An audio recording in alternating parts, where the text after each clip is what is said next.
My dreams of becoming a doctor were shattered when I saw my dad's lifeless body in a casket. He had a bandage wound around his head to cover the wound that claimed his life.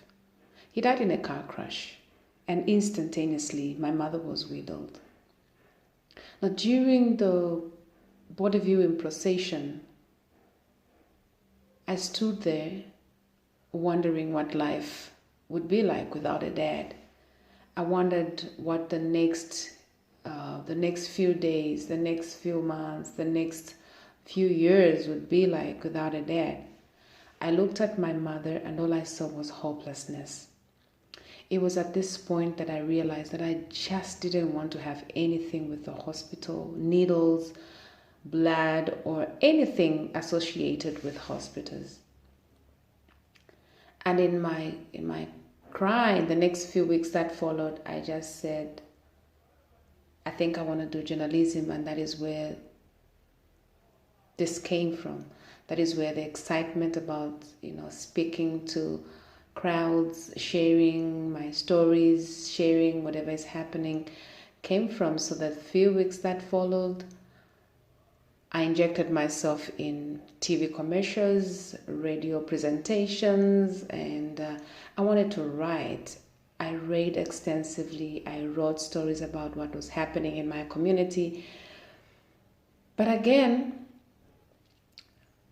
my heart was broken years later when I applied, after finishing, graduating from high school. I applied to go and study journalism at Evelyn Home College. Unfortunately, I wasn't picked in journalism. That was my first choice. The second choice was, I think it had something to do with a business course, something like, I think it must have been accounting.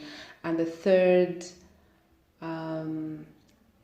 option was, the third choice was secretarial. Now, I was not even picked to go and study secretarial at Evelyn Horn College. I was sent to Lusaka Trades. That is what I think it was called in our time. I don't know what it's called today. So my heart was totally blown to pieces because I was really fired up to go and do journalism. I was just waiting for time to come. And the same period, now let me just take you a little back.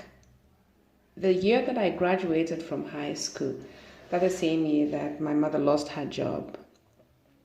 Now, this is a woman, like this is the strongest woman that I've ever come across. I mean, I saw what she went through after losing her husband, but thank God she had a job.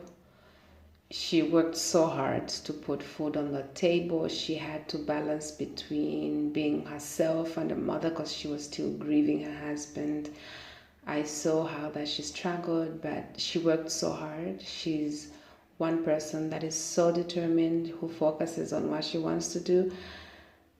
My mother she can be quite, she can be a little aggressive. When she wants to do something, she grabs hold of it with everything in her. And with that, I would want to become half the woman that she is. But I sometimes see that in myself, the times when I want certain things to be done and nothing's happening. So I become a little aggressive, but of course within limits.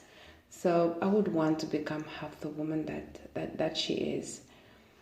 So like what used to happen in our time is this, that once you graduate from high school, like this year, you have to wait for a year before you can apply to go into college or university. So I had the following year, a full year to myself. So that is a time that I took to rediscover who I am. I start questioning certain things, and in my quest for such kind of knowledge, I met Jesus. And this story has not changed because in him I found life. I found my purpose, why I exist, and why certain things are the way they are. And